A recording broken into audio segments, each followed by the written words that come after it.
पुढची महत्त्वाची बातमी आपण पाहूयात। तिकडे धुळ्यामध्ये महसूल आणि पोलिसांनी धडाकेबाज कारवाई केली। आंतरराज्यीय गॅस काळाबाजार रॅकेटचा पर्दाफाश करण्यात आलाय। वाहनांसह 106 सिलेंडर जप्त करण्यात आले। 80 ते 90 लाखांचा मुद्देमालही जप्त करण्यात आलाय। या कारवाईमुळे बेकायदेशीर व्यवसाय करणाऱ्यांचे धाबे चांगलेच दणाणलेले आहेत।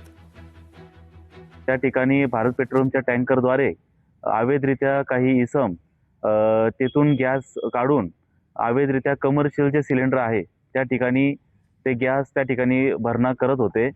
त्यानंतर आम्ही त्या ठिकाणी स्पॉट पंचनामा केला। स्पॉट पंचनामामध्ये आम्ही भारत पेट्रोलियमचा भरलेला एक टँकर, यानंतर 2 बोलेरो पिकअप, नंतर अजून एक टाटा सुझुकी व्हॅन, असे आम्ही 3 वाहनं त्या ठिकाणी पकडले आहेत।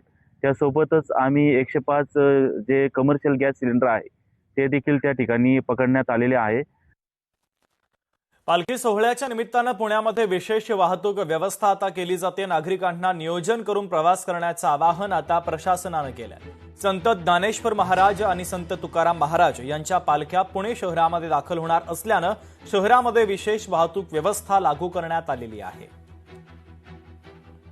12 वाजल्यापासून संध्याकाळी 6 वाजेपर्यंत हा परिसर बंद असेल आणि शेवटचा म्हणजे ज्या ठिकाणी पालखी मुक्कामाला जाते तो म्हणजे पेठ परिसर, ज्याच्यामध्ये Shivaji road, Bajirao road, Lakshmi road आणि थोडासा नेहरू रोड हा जो बाधित होतो तो संध्याकाळी 5 नंतर त्या ठिकाणचं वाहतूक बंद करायला सुरुवात करणार आहे। त्यामुळे आपला प्रवास आणि आपण बाहेर निघताना याचं जर प्लॅनिंग केलं तर निश्चितच आपलीही गैरसोय होणार नाही आणि पालखीचं मुवमेंट सुद्धा चांगल्या पद्धतीने होईल।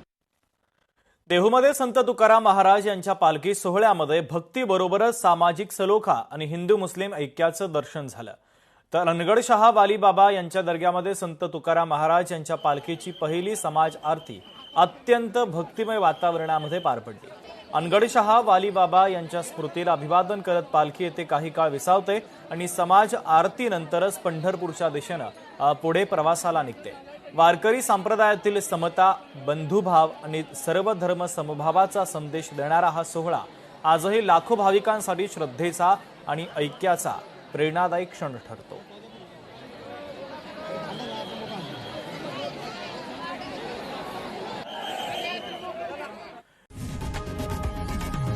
लोकशाही मराठी ऐका, पहा, जागरूक रहा।